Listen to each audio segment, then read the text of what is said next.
हाँ, पेशेंट को बेड के किनारे ले लिया, इसको घुटना ऊपर ले लो, ले लिया घुटना ऊपर।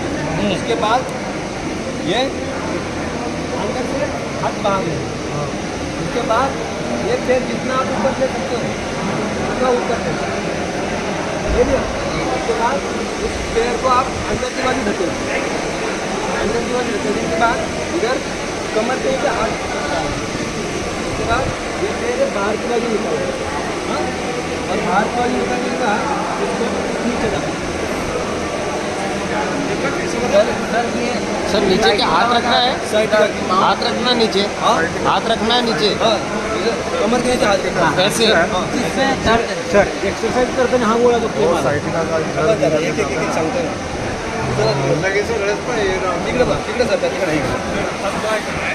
हां असंच ठेवायचं सर. हे तुमचा सेक्टम आहे ना, कमरेच्या खाली जेव्हा एंट्री कसं जाताय त्या टेक्निकल टर्म्स मी कसं जाताय तुम्ही साध्या पद्धतीने शिका ना. इकडे काय बघा साईड साईड साईड बरोबर हा लाईन L3 L4 हे सगळे फिक्स असतात, ते हलत नाही जागचे. दोन कुठे गेले L3 L4 एकदम फिक्स असतात, एका जागी फिक्स असतात ते. आणि ते पण तुमच्या सेक्टर काय म्हणतात त्याला रेल्वे गर्डरमध्ये पण ते फिक्स झालेले असतात. त्याचा काय करता तुम्ही फक्त तिथं हात सपोर्टला हात ठेवा फक्त.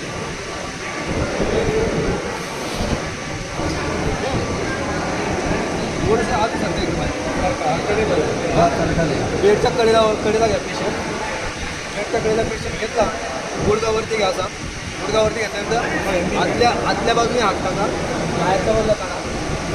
त्यानंतर बाहेर जितका तुम्हाला वरती घेता येईल तितका वरती घ्या. घेतला नंतर मग मी पाय हा आतल्या बाजूला करतो.